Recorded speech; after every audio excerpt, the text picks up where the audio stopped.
ഉസ്താദുമാരുടെ ചിലവുള്ള ദിവസത്തെ ഫുഡിൻ്റെ കാര്യങ്ങളാട്ടോ ഇന്ന് കാണിക്കാൻ പോണത്. ഞാൻ സാധാരണ ഇതുപോലത്തെ സംഭവങ്ങളൊക്കെ വരുമ്പോൾ തലേ ദിവസം തന്നെ ഒരുക്കി വെക്കണം അല്ലേ, പക്ഷേ എനിക്ക് തലേ ദിവസം ഒരുക്കി വെക്കാൻ പറ്റിയിട്ടുണ്ടായിരുന്നില്ല. എല്ലാം രാവിലെ നീച്ചിട്ടാട്ടോ ചെയ്തിട്ടുണ്ടായിരുന്നത്.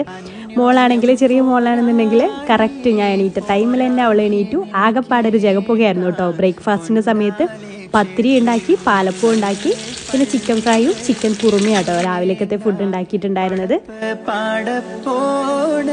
ഫുഡ് വീട്ടിൽ വന്ന് കഴിക്കുകയല്ല കേട്ടോ, അവർ ഒരു കുട്ടി വന്നിട്ട് കൊണ്ടുപോവാട്ടോ ചെയ്യുന്നത്. അപ്പോൾ അത് ആ ഫുഡ് 8 മണിക്ക് തന്നെ അവർ വന്നിട്ടുണ്ടായിരുന്നു. വന്നതിന് ശേഷം കേട്ടോ പത്തിരി ചുടുന്നത്. ബാക്കിയെല്ലാം റെഡി ആയിട്ടുണ്ടായിരുന്നു. അങ്ങനെ പത്തിരിയൊക്കെ ചുട്ടു. അതിനുശേഷം അത് കൊണ്ടുപോയതിന് ശേഷം ആട്ടോ പാത്രങ്ങളൊക്കെ കഴുകി, പിന്നെ ഉച്ചക്കേക്കുള്ള കാര്യങ്ങളൊക്കെ നോക്കി ചോറ് ഊറ്റി വെച്ചു, പപ്പടം പൊരിച്ചു, പിന്നെ കുമ്പളങ്ങ മോരുകറി. സിമ്പിളായിട്ടുള്ള ലഞ്ചാട്ടോ, ഇങ്ങനെ സ്പെഷ്യൽ ഫുഡൊന്നും വേണ്ടെന്ന് പറഞ്ഞിട്ടുണ്ടായിരുന്നു. പിന്നെ ബീൻസ് ഉപ്പേരിയാണ് വെച്ചിട്ടുണ്ടായിരുന്നത്. പിന്നെ അയല മീൻ ഇതുപോലെ അങ്ങ് പൊരിച്ചെടുക്കുകയും ചെയ്തു. സിമ്പിളായിട്ടുള്ള ലഞ്ചാണ് തയ്യാറാക്കി എടുത്തിട്ടുണ്ടായിരുന്നത്. പിന്നെ രാത്രിയിലേക്ക് ചപ്പാത്തിയാണ് വേണമെന്ന് പറഞ്ഞത്. അപ്പോൾ ഞാൻ ഉച്ചയ്ക്ക് തന്നെ ചപ്പാത്തി പരത്തി ഫ്രിഡ്ജിൽ വെച്ചിട്ടുണ്ടായിരുന്നു. അപ്പോൾ വൈകുന്നേരം മഗ്‌രിബ് നിസ്കാരം കഴിഞ്ഞിട്ട് കൊണ്ടുപോകും. അപ്പോൾ ചപ്പാത്തിയും അതുപോലെ അതിലേക്കൊരു ചിക്കൻ കറിയാട്ടോ വെക്കുന്നത്.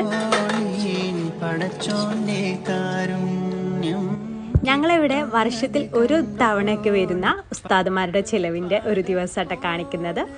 ചപ്പാത്തി വേണമെന്നൊക്കെ പറഞ്ഞിട്ട് മോളിവിടെ ഫുഡൊക്കെ കഴിക്കുന്നുണ്ട്. അവൾക്ക് പനിയാണ്. അങ്ങനെ ചപ്പാത്തിയും കറിയൊക്കെ പാക്കാക്കിയിട്ട് കൊടുത്തു.